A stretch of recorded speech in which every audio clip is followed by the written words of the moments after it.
Definitions of subject verb and object. जब हम sentence बनाते हैं तो ये तीनों चीज़ें कारगर होती हैं। हमें इन तीनों चीज़ों का मतलब पता होना चाहिए, इनकी डेफिनेशन पता होनी चाहिए कि सब्जेक्ट क्या है, वर्ब क्या है और ऑब्जेक्ट क्या है। जब तक आपको ठीक से इनके मायने पता नहीं होंगे आप टेंसेस कभी नहीं कर सकेंगे।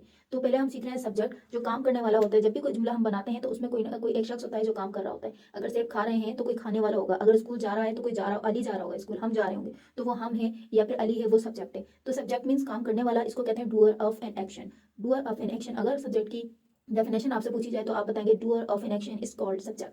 उसके बाद इसकी एग्जांपल्स आप देख लीजिए, मिसालों में सलीम या फिर सारा या फिर आई या फिर यू या फिर फ्रेंड। वर्ब के आप देखिए, वर्ब का मतलब होता है काम। अगर कोई भी जुमला हम बोल रहे हैं तो उसमें कोई ना कोई काम किया जा रहा है, जैसे कि खा रहे हैं या पी रहे हैं या उठ रहे हैं या बैठ रहे हैं या हंस रहे हैं या सो रहे हैं। सोना भी काम में ही काउंट होगा जब हम जुमले बनाएंगे। तो इसकी एग्जांपल्स आप देख लीजिए। इसको अच्छा, एक इसका नाम वर्ब है और दूसरा एन एक्शन है। अगर आपसे इसकी डेफिनेशन पूछी जाएगी तो an action, any action is called verb. Examples में देखिए गो, स्लीप, ईट, लव, कम।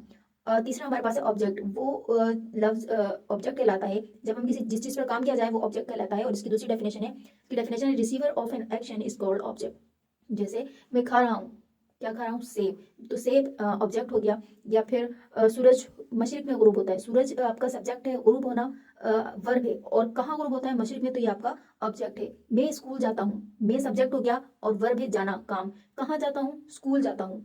अगर हम ऑब्जेक्ट चेंज करते हैं, स्कूल की जगह अगर मार्केट लगा दें तो मैं मार्केट जाता हूँ। देखा आपने कि किस चीज़ पर काम हो रहा है। अगर आपने अगर कहीं और जाना है, ठीक है, आप चलकर जा रहे हैं, आपको कुछ और काम करना है, जैसे कि शॉपिंग करनी है तो आप मार्केट जाएंगे। या अगर पढ़ना है तो आप स्कूल जाएंगे, अगर आपको जिम करना है तो आप जिम जाएंगे। तो ये चीज़ें जहन में रखनी है, इसको आप याद कर लीजिएगा। और इसकी एग्जाम्पल्स अगर तीन तीन कमेंट में लिख के बता दी जाए तो बहुत अच्छा हो जाएगा, इससे आपकी प्रैक्टिस भी हो जाएगी।